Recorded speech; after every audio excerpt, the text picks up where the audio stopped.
Ooh. Try that again. Put this down.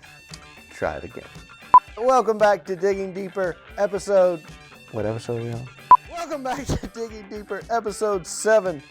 Back by popular demand, we have Kyle. And we're not going to do the whole introduction since you were here last week or last month or whatever. And you could go back and look at what his title is and what he does. And I'm sure none of you even care anyway. So we are in historical times. And because of those, you can't look at your historical numbers when it comes to lead costs, cost per hire, and expect to maintain those. Yes. And even so, you shouldn't be that worried about it because fleets are recouping the cost of hiring faster than ever. I think cost per lead, if you can do the math to create your media costs for that particular hire, is less of a concern when I can accelerate the recouping of that investment with freight rates that are substantially higher than they've ever been. Right. And still getting higher, seems like every day now. I'm sure at least some of the crowd has gone to their CFO and they said, look, we're just missing out on opportunity here because we're not spending more. And the CFO or the boss or whomever said, no. They said, we can't spend more on recruiting. Unfortunately. All right. Yeah. What Kyle and I did is we anticipated this and we put together 9 ways that you can bring on more drivers without spending more money. This won't be enough.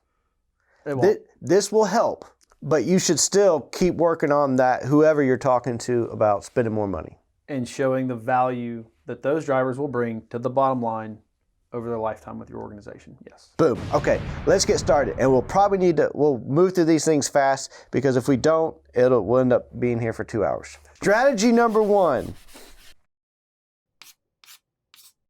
Kyle, I want you to define what we mean when we say lead to hire. How many leads does it take to get a hire from a particular media source? So for instance, if it takes me 40 leads to kind of get a hire, that's sort of just quick math for conversation's sake, a 40-to-1 lead to hire ratio. So kind of our advice is look at the different ratios that are available. You can look at it by recruiter. Yes. You can look at it by channel. Yes. Which is like, Indeed, Facebook, Google. Craigslist, et cetera. What are the different sources? Right. All right. And then you can break it down by lead type. Yes. Which is? Typically your inbound calls versus your forms or your sort of Intelli apps or your full applications as well. So just kind of looking at which recruiters recruit calls better, route calls to those guys and gals. And then you've got some that are better at outbound. They're better at calling forms or working a full application. Get those particular lead types in touch with, or into the inboxes and into the work lists of those recruiters. So kind of just aligning the lead type with the recruiter that works that lead type the best. Right. You're looking for insights because remember, this is all, how am I going to bring on more drivers? So how are these insights going to help someone bring on more drivers? Great question. If you and I are on a recruiting team, just for instance, and you get a hire for every 30 phone calls, and I get a hire for every 50 phone calls, that averages out to a 40-to-1, call to hire ratio. It makes sense that I should give up more of my phone calls to you because you're better on a percentage and a ratio than I am. Suppose I'm better at outbound and calling those forms and applications back. Give me your forms and let's just trade, because it's not about lead volume for your recruiters. It's about efficiency and the ratios of producing the hires from those leads. All right. So that was number 1. Item number 2 on the agenda. For every missed lead, missed call, that driver's getting in a truck somewhere. They're calling to work for you. And if you're busy, I get that. You got to answer the phone. I don't know how many calls I'm on with clients each month. And we're looking at their call reports.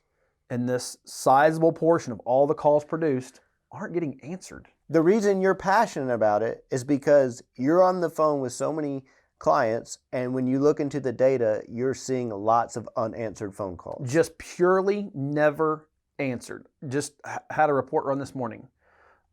For a large volume of clients, over 100,000 calls were analyzed, and a full 8% were never answered. Not rang through, didn't leave a voicemail, just never got answered. So imagine if you just get 8% more by answering the phone a little bit more, a little bit better. Alrighty. Now, item number 3. All right, what do we mean by that?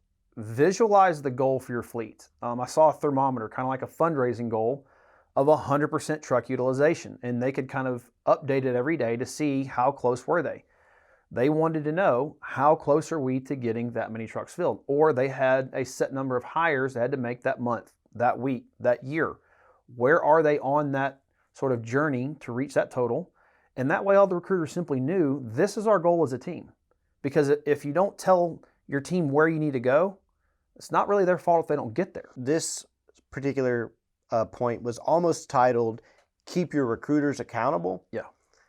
However, we realize that some of you watching this may be the recruiter because, you don't have the luxury of having a team of recruiters. Good point. But the general idea is you need to be tracking, like, I should be having this many interactions a week or a day. And if I have that many interactions a day, then I should, get this many scheduled for orientation. And if I get this many scheduled for orientation, I'm going to end up with this many drivers in the seats, so that you're holding yourself or a team accountable for hitting the goals, right?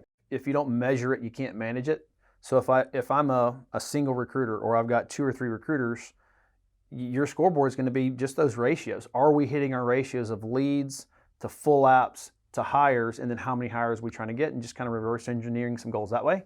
And that's just a great way to give people a goal. That way I'm making sure I answer the phone more. I'm following back up on forms that may have gone cold a little bit more often, things like that. All right, our 4th way.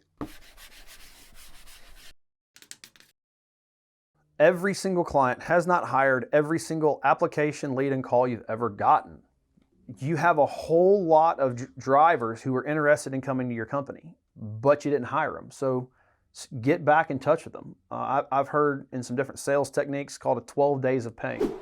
Call, text, and email every single day for 12 days. Now that's a lot in driver recruiting with a lot of volume, but just set some numbers. Is it 5 days of pain for my company? Is it 4 days of pain, if you will, 7 days, whatever it looks like. But the more you touch someone on the shoulder, the higher the likelihood you're going to get that conversation that you're looking for. Hey, pro tip. Yep. Everybody at home, text that driver before you call them. You're more likely to get them on the phone when you do call them. Let them know that you're about to call them and you want to talk to them about a job. Put that in the text. All right. Number 5. Look at your website using your cell phone. Far too often, your corporate website has what I'll say is a very bad or negative mobile experience. A driver could come to that website on their phone, and it's virtually impossible to find out job information. They're not there to look up stock information. Honestly, they're not there to look up the history of the company. They want to talk to a recruiter. And I'm not saying your corporate website has to be a recruiting site, but if this is sort of a huge pain point in your fleet, work that into the design of your website, and then make sure that you have a great experience in the mobile environment. Look at it on a cell phone. We see tons of great websites on a laptop or a desktop on a monitor. That's great. But less than 5%, in our experience, less than 5% of the leads submitted are coming from a desktop or laptop. It's almost exclusively mobile. So make it easier for me. Make the phone number a hyperlink that when I tap it, immediately I'm connected to recruiting. Just some simple things like that. Item number 6. What does that mean? I'm not talking about steak and hamburgers. I'm talking about, and you don't have to increase your referral bonus. Right. I'm simply talking about, as a fleet, do you have a referral program? The answer is almost unilaterally yes. Do your drivers right now know about it? Are you reminding them of it? Is there any way you can encourage them? Not necessarily reward them with money, but I saw a fleet did something really cool. They had sort of an Olympics with a gold, silver, and bronze medalist every month, and they did it quarterly, of who the drivers were that referred the most drivers to their company, because the best recruiting source you have is a happy driver. And I would add to that since we're talking about a tight budget here, obviously your referrals and rehires are going to be your cheapest hires. Absolutely. I mean, if you're all in, if I've got to pay $250 the day that referral driver shows up for orientation, which is what a lot of bonuses are. Yeah.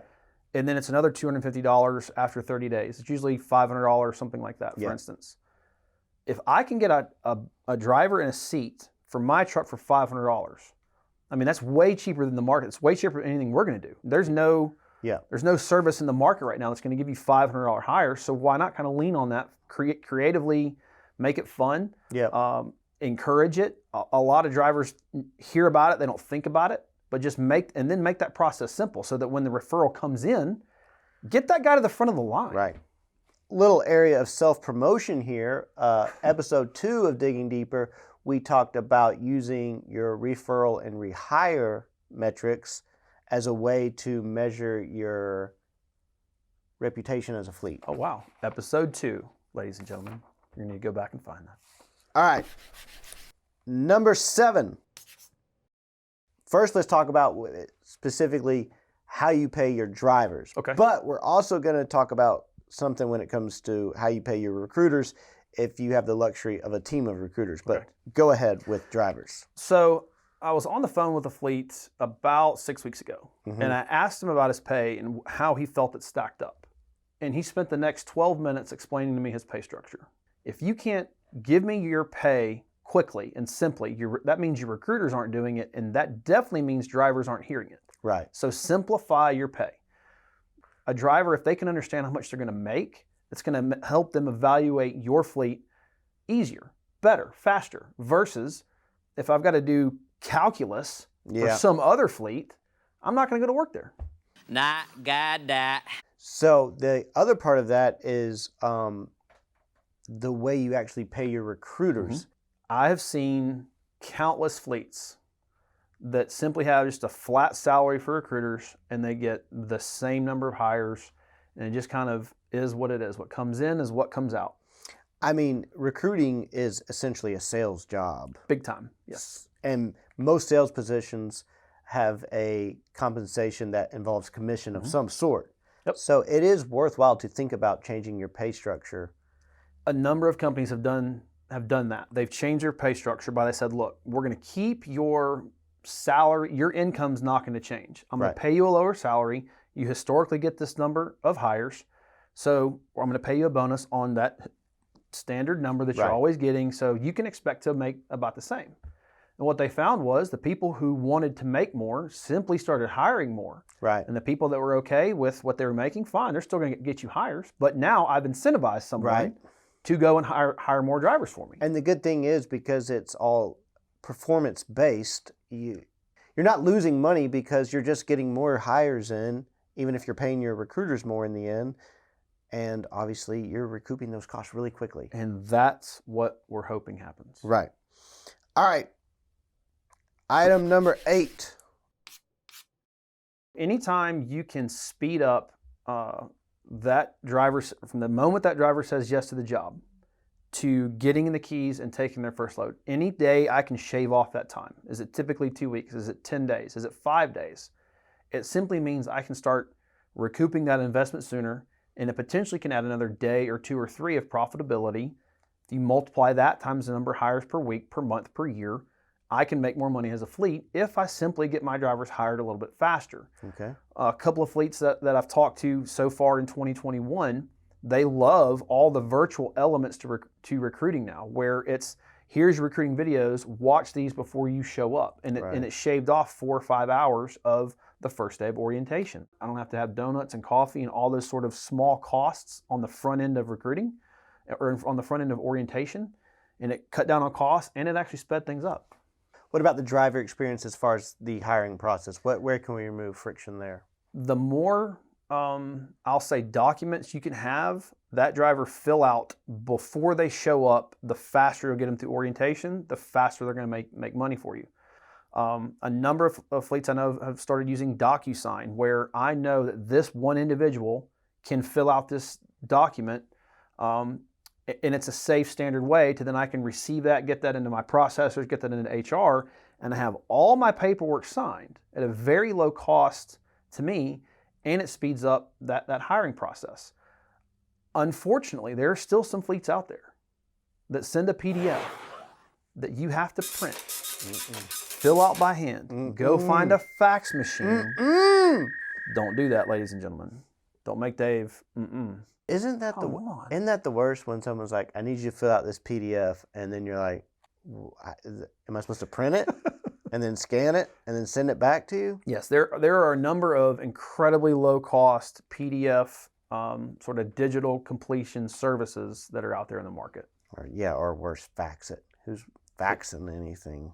Our ninth and final way, and remember the context for all of this was you can't spend more money on advertising, so what are you going to do to get more drivers in the door? What you gonna do? The ninth and final way is... What we're talking about there is increase the number of days or number of times or ways in which you're going to get in touch with a lead, someone that's filled out a form or a full application. Don't let it be, hey, I made a phone call. How often do you see that where it's like you and that's the thing is you've already paid for this lead in some capacity. Yep. They come through and you call them, you don't get them on the phone, and then that's the end of it. That happens way too frequently, more frequently than you can imagine. There was a fleet that we were looking at their 10th Street with their director of recruiting, and that one of their recruiters would make one attempt and then move it into unable to contact. Within minutes of the driver filling out the form, clearly they're interested. You make one phone call and that's it. Send the text message first. Hey, this is Kyle with Randall Riley Trucking. I'm going to be calling you to talk about the job opportunity that you just inquired about. Send that text message. Wait about a minute. That way they don't go through, they can see the alert. Then call them, and they're more likely to answer the phone. Let's just say they don't. Don't leave a voicemail. Send an email to follow up. And then do that same process more than once. Right. More than 3 times. Do it at different times throughout the day. So let's say I call David at 10 o'clock today and I don't get you. Don't call at 10 o'clock tomorrow. Call at 2 o'clock tomorrow. And then if I don't get you at 10 and 2, I'm going to call you first thing in the morning on the 3rd day. I don't get you there, I'm going to call you at 4 or 5 o'clock in the afternoon on the 4th day. But if you're just contacting a lead once, twice, thrice, you need to expand 3 times a lady. Sorry. I would recommend extending that. Let it be 5, 6, 7 days worth of trying to contact a lead because they asked for the date. They just haven't said yes yet. Right. That's all. Right. All right.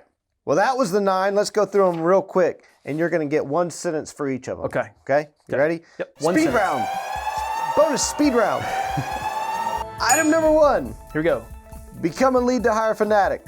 Yes, you need to look at the ratios of your recruiters, your lead types, and your sources, and optimize your campaigns and your budgets to make sure you're getting the absolute best response that's getting you the most hires. Item number 2. Tape the phone to your dadgum hand. Yes, please answer the phone. Do everything you can to cut down on missed phone calls. Item number 3. Keep a recruiting scoreboard. If you can't measure it, you can't manage it. And if your team doesn't know the goal, it's hard for them to work towards it. So get a scoreboard so that everybody knows what they're working towards. Item number 4. Re-engage with your database of drivers. You have paid thousands and thousands of dollars for leads that haven't gotten hired yet. If you can mine them for additional hires, it's going to be low-cost hires today from leads that you paid for, months or years ago. Item number 5. I'm going to run out of fingers You're going to run out here. of fingers here in a second. Perfect the mobile experience. Look at your website. Look at your landing pages on a mobile device. Look at it on an Apple and a Droid phone. Make sure all the elements that are important have the actions in place that you need, and make sure it's just a smooth process for drivers from the first page they get there to doing what you want them to do, which is to get in touch with a recruiter. Item number 6. Beef up your referral program. You have a referral program. Make sure your current drivers know about it and create some sort of rewards or alerts within your organization as to who's bringing you the most referrals each and every month. Item number 7. Re-examine your pay structure. Make the advertised pay for your drivers simple. That's one sentence I'll give you. For your recruiters, you may need to look at, are we just going to stick with a flat fee, or how can I rework my numbers to try to get some incentive in place to help them or encourage them to earn more when they're hiring more. Item number 8. Reduce friction in the hiring process. Anything you can do to speed up getting that driver hired is going to allow you to make money sooner. Number 9 and the final item, increase the length of your follow-up. The more times you follow up with a driver, the more days in a row, the more ways you try to connect with them, the more hires you're going to get. Simply put. All right. Well, thank you. That's been episode 7 of Digging Deeper. I hope you stick around for the Q&A.